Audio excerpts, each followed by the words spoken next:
हरियाणा के रोहतक जिले का एक कहानी गांव, जहां की रहने वाली एक प्रेमी और प्रेमिका ने शायद कभी नहीं सोचा था कि उसके द्वारा उठाया गया एक प्रेम विवाह का कदम उसकी जान पर भारी पड़ जाएगा। और आखिरकार 19 नवंबर की रात उसके साथ जो कुछ भी हुआ वो बेहद ही हैरान करने वाला था।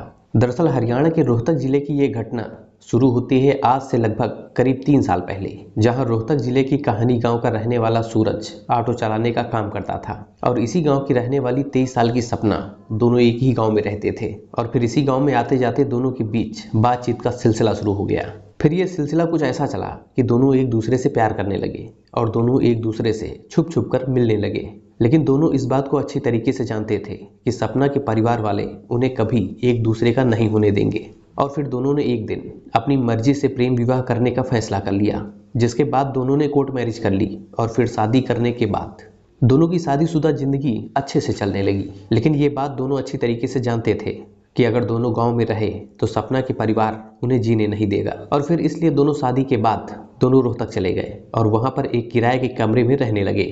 तो रोहतक में रहते हुए सूरज ने एक छोटा मोटा सा काम कर लिया और अपनी शादीशुदा जिंदगी चलाने लगा। और फिर इसी बीच सपना ने एक बेटे को जन्म दिया। और फिर धीरे धीरे वक्त बीता और दोनों को लगा कि शादी का इतना समय हो जाने के बाद और अब तक तो परिवार वालों की नाराजगी भी कम हो गई होगी। फिर इसी उम्मीद के साथ कुछ समय पहले सपना और सूरज अपने गांव आकर रहने लगे।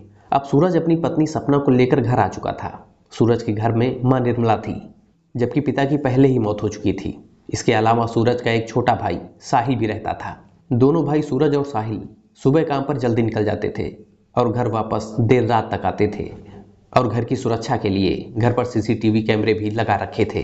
अब सूरज और सपना अपने गांव आ चुके थे और अपने घर पर रह रहे थे। लेकिन जैसे ही ये बात सपना के परिवार वालों को पता चली तो वो ये बात बर्दाश्त नहीं कर पाए और वो सोचने लगे कि सपना अपने पति के साथ फिर से गांव लौट आई है। और इसी बात को लेकर सपना के परिवार वालों के अंदर एक बेइज्जती सी महसूस होने लगी। वहीं दूसरी ओर 22 नवंबर को सूरज और सपना का बेटा पूरे 2 साल का होने वाला था और इसीलिए परिवार वाले इसके जन्मदिन की तैयारी कर रहे थे। और फिर 19 नवंबर को सूरज हमेशा की तरह ऑटो लेकर काम पर निकल गया, जबकि घर पर मां निर्मला और बहू सपना और छोटा बेटा साहिल मौजूद था।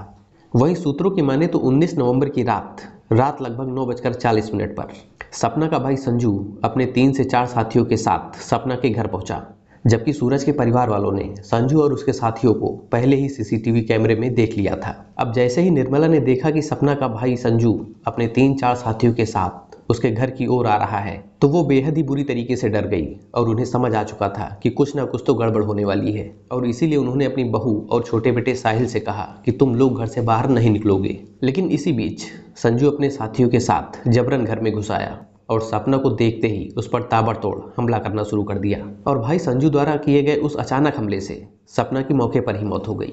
अब जैसे ही निर्मला ने ये सब देखा तो उसकी चीखें निकल गई और अपनी मां की आवाज सुनकर साहिल भी उन्हें बचाने पहुंचा। लेकिन उसी वक्त संजू ने अपने साथियों के साथ उस पर भी हमला कर दिया, जिसकी वजह से वो बुरी तरीके से घायल हो गया। वहीं इस घटना को अंजाम देने के बाद सभी लोग मौके से भाग निकले।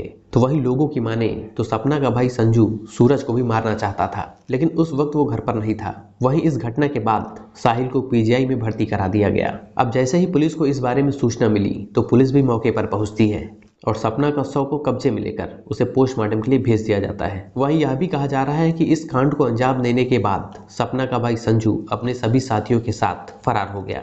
वहीं पुलिस की माने तो वो अपनी कार्रवाई कर रही है और जल्द से जल्द सभी आरोपियों को पकड़ा जाएगा।